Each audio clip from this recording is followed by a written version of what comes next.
IVM. The reDiscovery podcast is an IVM production. If you like this show, also check out IVM Likes, a show for your weekly dose of pop culture recommendations, whether it's books, movies, or TV shows by the folks in the IVM office. In 2 seasons of the reDiscovery podcast, Ambika and Hoshna have taken us to nooks and crannies of the country to experience paths less traveled, understand vibrant cultures, and gorge on food they couldn't get enough of. This season, they introduce you to people and organizations who strive to make a difference in the way we experience and look at travel. This is the reDiscovery podcast.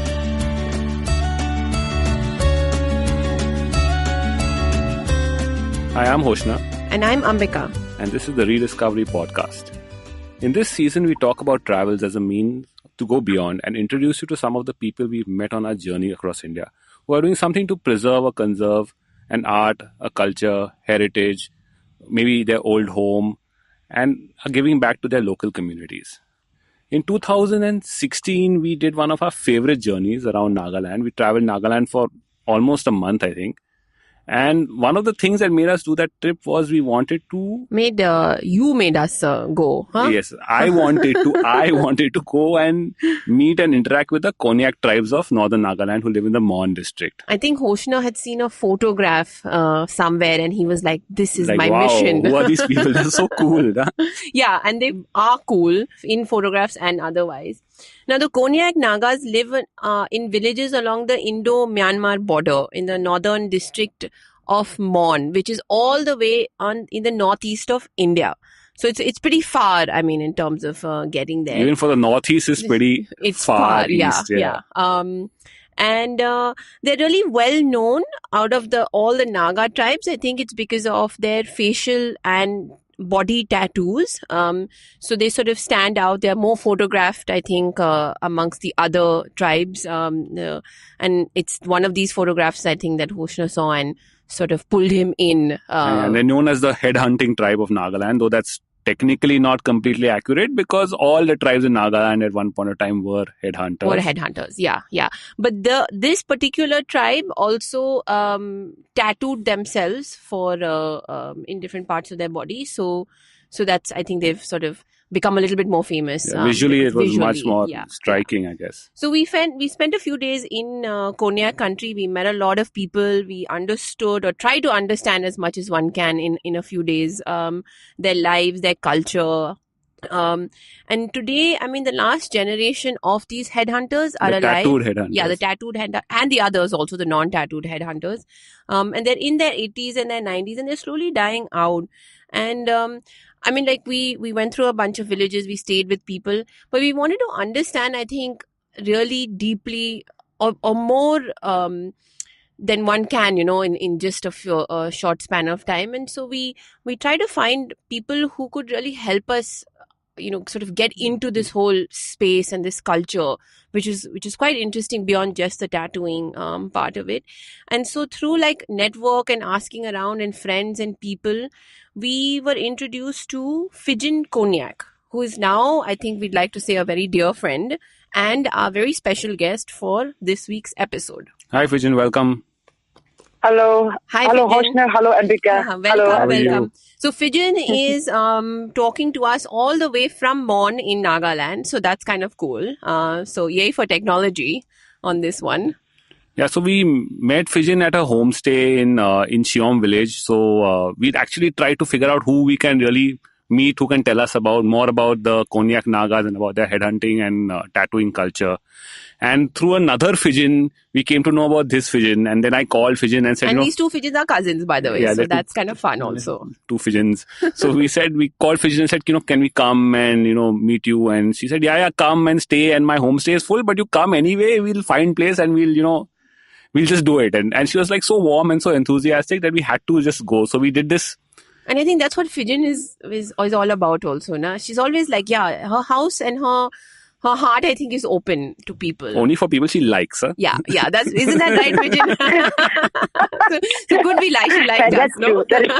Yeah, so we did this mad journey to Shiom, which, I mean, Nagaland is full of bad roads, but the road from that Mon town to Shiom is particularly bad, I think. Yeah. And it was quite a fun journey in a sumo as usual, packed in with 10 other people, and we reached and Phejin said that, you tell them we need to go to this place and they'll point out the house to you and then you just come.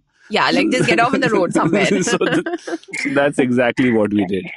Yeah, so we got to Phejin's homestay, which is in the middle of these beautiful tea estates in northern Nagaland. And Phejin is kind of in doing some very interesting work. But before we get to that, let's ask Phejin a little bit about herself as well. So I have one question which I want to put to you, Phejin. Now, a lot of people we've met, sort of from smaller parts of India, the northeast and all, a lot of people, sort of move out. They go to bigger cities to live, to enjoy a certain type of lifestyle. Or to work and stuff like that. And you sort of did completely the opposite, right? You were living in Delhi, you were a fashion designer, and then you left everything and have gone back to live in a small village in Nagaland. If that's sort of summing it up right. So what made you come back? I mean, how did you decide to take that decision? I wouldn't call myself fashion designer. I was there only for 6 months in an NIFT Gandhinagar. Okay. So I was only there for 1 semester, but I thought about the journey ahead, and I saw myself, if I continued in the design school and then eventually in the design world, and I saw myself in the future working non-stop in a city, anywhere else in the world, whether in India or in any other foreign country. And that made me think that, if I continue working in design school, then I will be missing out the life in the village. And life in the village means, which is like a totally different, a free world for me. Yeah. So I could not imagine myself living in a 9-to-5 job, Right. and also far away from my people, my village, the hills, the Clean nature, Yeah, and if you've seen Phejin's house in Shiom village in Nagaland, you'll understand, because it's right on the edge of a valley. And as far as you can see, there are only hills, clouds, tea estates everywhere. Yeah, beautiful sunsets and clean air and everything. We totally understand the sentiment, Phejin. I mean, having sort of left our own, and we both quit our jobs and decided to embark on this mad travel adventure. So I think that's an excellent move for people to make. So your name is, like we introduced you in the beginning, Phejin Konyak. So you are of the Konyak tribe. Yes. Right, yes, right. I am the Konyak. You are the Konyak. So can you tell people, our listeners, a little bit about the tribe? Well, the Konyaks are spread in India and Myanmar. We are spread in Nagaland state of India and in Sadang division of Myanmar. And we are separated into 2 countries because of the geopolitical demarcation. Right. But we have the same name, same family, same kinsmen on the other side of the border, and we speak the same language. For us, it does not matter we are in India or in Myanmar. So interestingly, the Konyak tribes who live on either side of the India-Myanmar border are allowed free movement across the border. I mean, and I believe if you're a Konyak tribal, then you can move up to 15 kilometers on either side without a visa or any sort of papers. Yes, that's right. We can move freely as Konyaks from one village to another on the India side or also on Myanmar side. Like people have been living like that for generations, Right. Yeah. We have been like that, living like that for generations. In fact, there are villages who are cultivating fields on the India side or Myanmar side, likewise, like on both sides. So they could live on one side and have fields on the other side. That's pretty cool. Yeah. Because for generations, their land, our land has been like that. But because of the boundary line that's been divided into India and Myanmar, those village fields were separated into different countries. But for us, it doesn't matter. Right. So, Phejin, for a lot of people who've not been to Nagaland, they hear the term headhunters and they wonder what it's about. And there are, various misconceptions and connotations about it. So, can you tell us a little bit more about, headhunting, whether it's a Konyak or other tribes in Nagaland, where it came from, what it's about, the tradition and the culture behind it? You see, about headhunting, when people hear about that we are a headhunting tribe, they look at us in what they say, in awe or in fear, shock, or in that kind of look, that, oh, they must be wild kind of thing. But for me personally, I would say all societies go through different phases of changes. Right. No society is static. So the present society in the outside world, whether in India, mainland India, or in the West, have gone through different stages of changes. And that is different stages of changes which brought them to the present stage that they are in. So can you tell us a little bit more of the genesis of headhunting and where it came from? Why did the tribes do it back in the day before it all changed? Just like any other society in the world, primitive society in the world, our tribe, the Konyak tribe, has also been practicing headhunting. Right. And this is... I think the literal people automatically, assume or they associate headhunting with having, hunted people's heads, so the tribes would go in and just cut off people's heads. And from what we've learned, it was not, just a random practice. It was usually during war or some sort of disagreement between tribes. And during battle, not just for fun. Is this correct? Would that be a correct thing to say? Yeah, you are right. Yeah. See, there is a general misconception about headhunting. When people hear the word headhunting, they, like I said earlier, they look in awe. They look in fright, as if it is something that is alien and a shock. Headhunting, the word itself.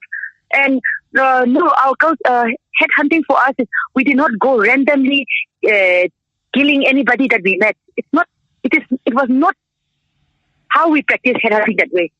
Right. For us, headhunting was like an act of revenge for loss of revenge in case of the loss of a loved one, loss of life of loved one, or retaliation. Blood for blood. Blood for blood. Right. Yeah, blood for blood. In matters of territorial disputes or boundaries, right. Village boundaries like fishing rights or hunting grounds. So not unlike what other tribes or what has happened, during war for centuries, really. No. Yeah. Yes. It is not randomly going and killing anyone. It is revenge.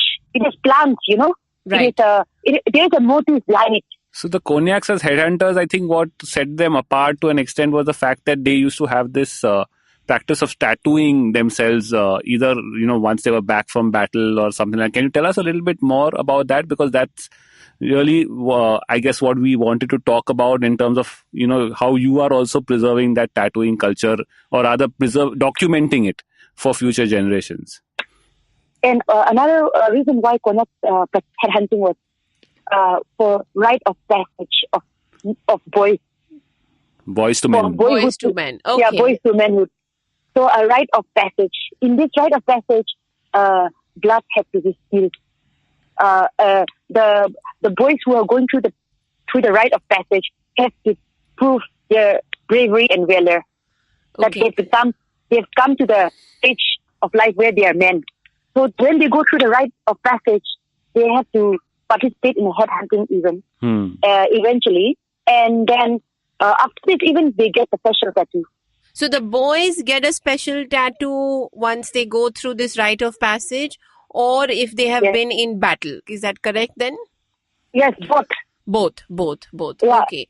So and there is a different sub-tribes have different sort of tattoos that are there on their bodies, from what I remember, from what you had mentioned. For the men, aquarium tattoos was like achieving gold medal, silver medal, bronze medal. The number of tattoos or design of the tattoos depicted the status of the wearer. Ah, okay, Oh, okay.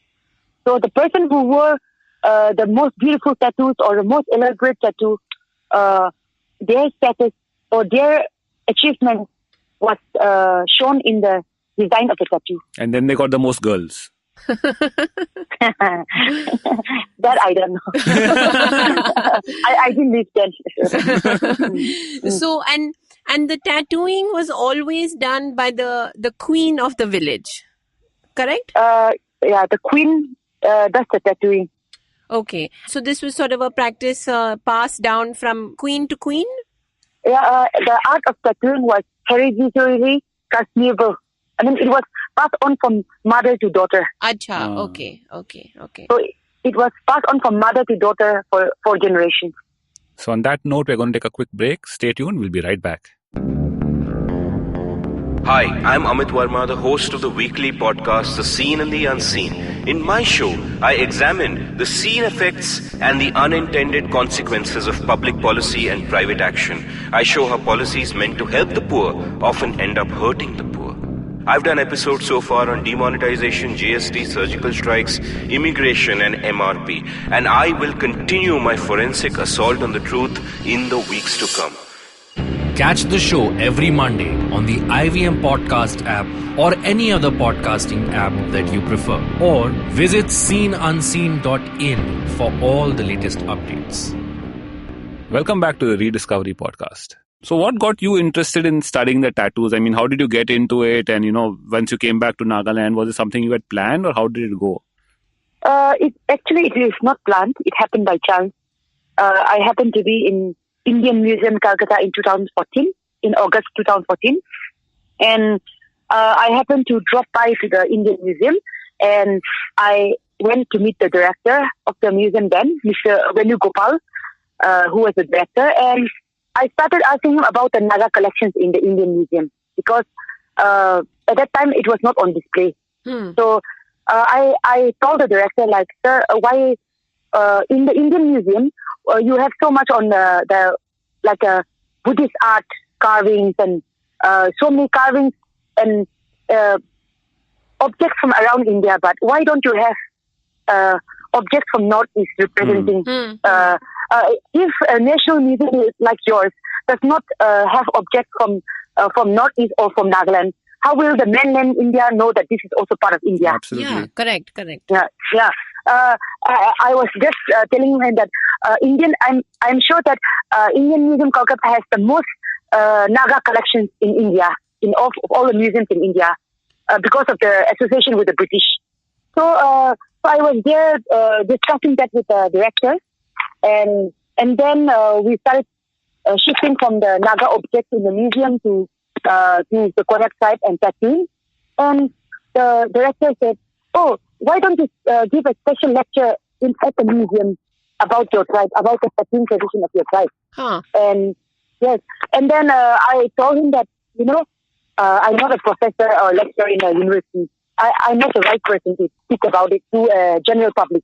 And the museum director said that no, people would like to listen to you talk because you're talking with so much love and passion about your culture. Right.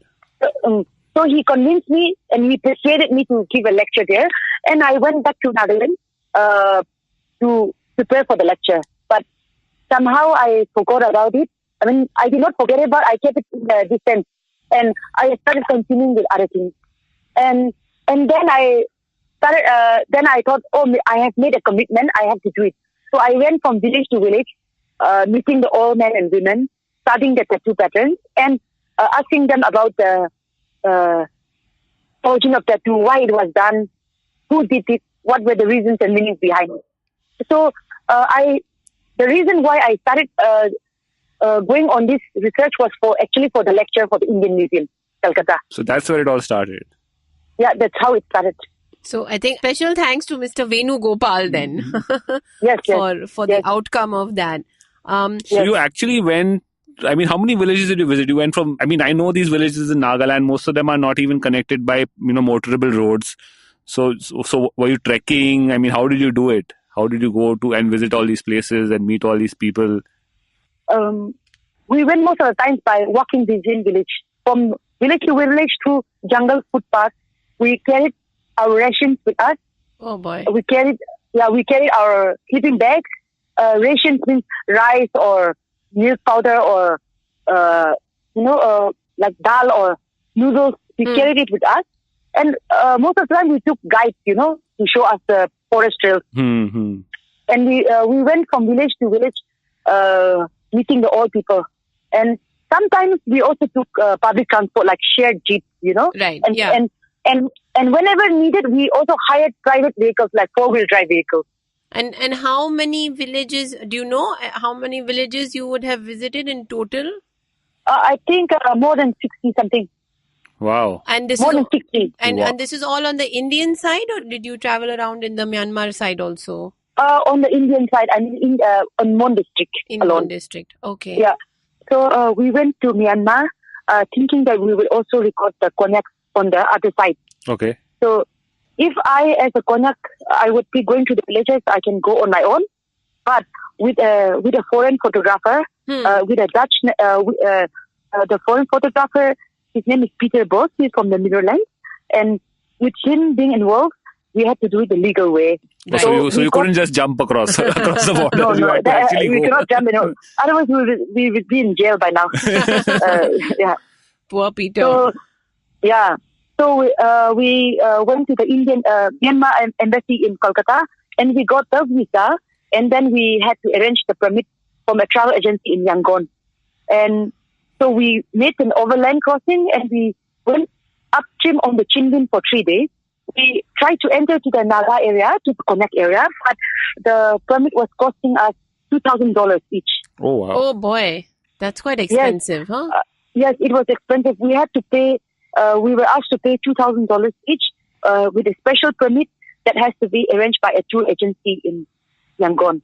And so it was too expensive for us. So we decided to skip doing the researching on the Konyak of Myanmar. Ah. Okay. So these many villages that you visited, is there a difference in the tattoo designs or the way, any difference in the way they, I don't know, the tattoos or the way they speak, any languages difference, or it's all very same amongst all the Konyak villages? Yes, absolutely. In fact, the Konyak tribe has 28 tonal dialects, totally different. Within the tribe itself, there are 28 dialects.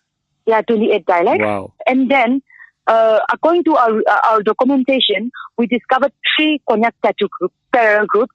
And these groups have got similar language, tonal language, Within each group, the language is somewhat similar. Okay. The social stratification is similar. The kinship is similar. And likewise, the tattoo patterns are similar within the group. So they're connected to the linguistics in a way. So Yeah. Oh, that's interesting. The linguistic differences between these 3 groups also make the different tattoo groups. Okay, so those 28 dialects are sort of divided into 3 groups, you're saying? Yeah, in the Mota, 3 mota. groups. Mota. Okay. Yeah. So that's really cool. I mean, you have traveled and learned so much about your own heritage and history through this project. And I think that's kind of cool, because a lot of our, traditions or these little pieces of art and culture around the country are slowly dying out, simply because, like in this case, the last generation of tattooed headhunters are now, very few of them are left. So in that way, a lot of these traditions around the country are dying out. And yeah, future generations of Konyaks may themselves not know about this culture. Forget, people from other parts of the country or the world. See, even within my generation or my parents' generation, there is indifference to the changes that's happening around us. Sometimes I feel like I'm swimming against the current. It is very frustrating. Trust me, it's not been an easy journey. There's been many ups and downs, and it's very frustrating because your own people are not aware. They are not keen to document what is left of the last of our generation, of our forefathers, Everybody is looking towards the future as something that is good. And whatever reminds us of the past is seen as something that is bad, that's the problem. Why people are not keen to look back. But do you see when you I mean, just for all our listeners, Phejin has actually published a book about the tattoos with some beautiful photographs. We've seen those photographs Taken by Peter. And the early rushes of the book, and it's really fantastic. And I mean, after your book came out, do you think those attitudes can change and something like this can make a difference in terms of people's attitudes towards preserving the past or towards understanding their own culture? It is very difficult to speak for other people. You're being so diplomatic, Phejin. No, it is very difficult because, trust me, when my friends or family from here have seen the book themselves, when I see the expressions in their faces and they think they are looking at the book as if they are not from the culture, from within the culture. They are looking at it as if they have never seen it before. Wow. That's kind of interesting. Because most of the tattoo patterns, most of the things in the book, they have not seen it themselves. It's there every day in their life, yet they are not open. They have not opened their eyes to see it. So, do you think that now this book, which is for everyone who's listening, it's available on Amazon and I think in bookstores also now. Yes. So, and we'll talk a little bit about the book later, but do you think that having put this all together, I mean, beyond your tribe and the Konyak people, do you think others are sort of taking a greater interest now in this sort of culture and tradition? Do you think that is likely to happen, I mean, in the future? I've got a very mixed feeling about that. Very few people, in fact, few of the people from my tribe or from the other Naga tribe who I share the same ideas, who are also interested in documenting what's left of our Naga culture, are those who have been outside, who have lived outside. Not all of them are keen to do this, but just a few bunch of writers and artists, carvers and our painters are interested in it. But not very few people I've met who are really interested in it. And it's a really tough thing to do as well, right? I mean, like you said, you're swimming against the tide. Yeah. It is very tough. Every old person that dies is like a library that is being burned. Yeah, that's because ours is an oral tradition. Right. We don't have a script, so our information, our knowledge has been passed on for generation to generation through this oral tradition. Well, and a lot of Indian traditions are oral traditions. So I think it's really exciting to find people like yourself, and there are not too many, but we try and this is what this particular season is all about, is people like yourself who are trying to sort of preserve in some fashion something that might be dying out. And in your case, I mean, you've documented it in a book. So it's there now for future generations, I mean, of Konyaks and people around India and the world to sort of understand and learn. And I think that's really great. Ambika? Yes? This book, the book that is just released is a coffee table book in a premium quality for national and international readers. But our message is that our Konyak people should be able to read our book. So we are translating our book into a local Konyak language. Oh, that's excellent. Yes, we will be translating it this year or the next year. And it will be of cheaper quality so that people can buy it and it is accessible to them, And because right now in English, even if our book is out in English, local people cannot read. Most of them cannot read and write English. Right. So, So at least if we translate it in Konyak, although it is in Roman script, but it is written in Konyak, it can reach out to more people, more audience, and then our aim is to have the book in a illustrated children's version. Oh, that's nice. And that will be something that really help, I think, because then younger generations of Konyaks will also, be interested in this. Yes. Our aim is that, in our school, there are no chapters or no subjects on local folklore or folk tales or local myths and legends or local hero or heroine. We have only been set with Snow White or Sleeping Beauty or, Baba Black Sheep or Jack and Baba Jill. Black Sheep. Or for example, the Ramayana, for example, Right. which is a totally alien culture to us. People don't know who Snow White is, If you ask a child in the village, he or she has no idea about who Snow White is, It is a totally alien culture, where she lives, who her father was. Imagine if a tribal child in the village can read something that is similar to the surroundings that he or she is growing up with, about his daughter or his son, or about a village boy, about something that is in our culture, then I think that will motivate people to have to develop more interest in documenting our culture. Yeah, like a funky graphic novel on the Konyak headhunter warriors would be so cool. Yeah. So Well, you definitely have one bio ready for that book. So we will be illustrating so in our coffee table book, we have songs and sayings and poems of tattoo and headhunting.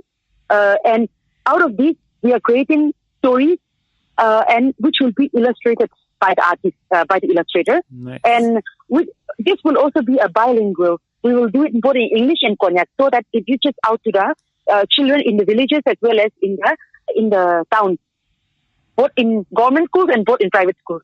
Oh, excellent.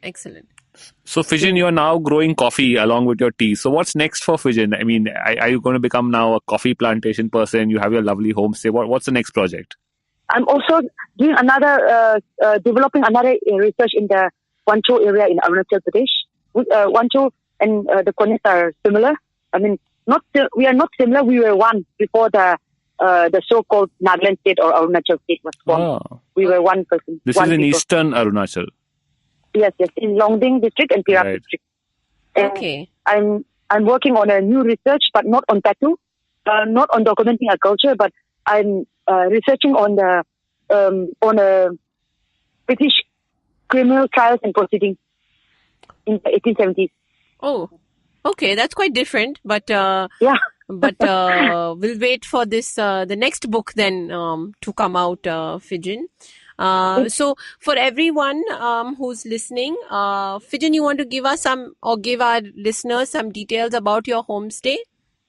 Yes. Well, my homestay is known as the Konyak Tea Retreat, and so And booking, and you are on Facebook? Yes, we have our website www.konyaktearetreat.com.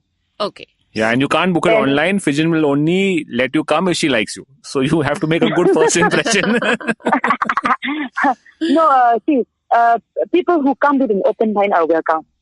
Yeah, and that's Yeah, and key. if you come with an open mind, you will have some great food. Because The best food. The best food in all of Nagaland is available in Phejin's house. so there's this lovely fireplace, and there's beef cooking on the steak, and some lovely beef salad I had, which is like nothing I've ever had before.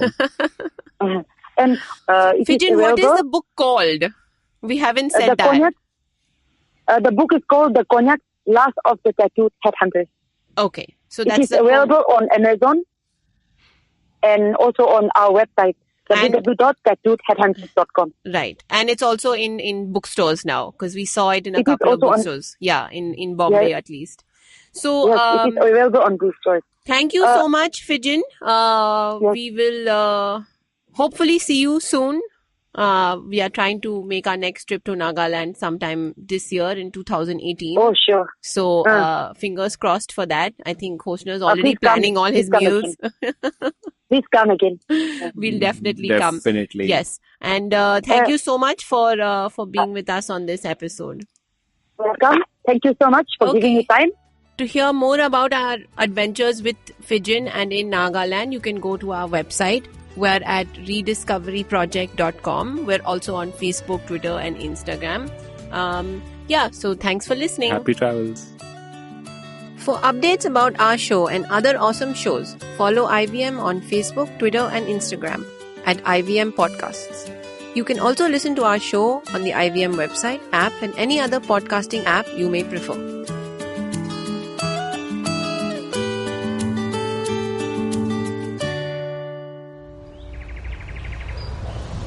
He bends down to test the warm water for his bath. He comes here to quench his thirst for a hot shower and some podcasts. You can witness how he enjoys having other people talk about cool stuff in his bathroom. Indeed, it helps him with his loneliness. You can find more of his species on ivmpodcast.com, your one-stop destination where you can check out the coolest Indian podcasts. Happy listening.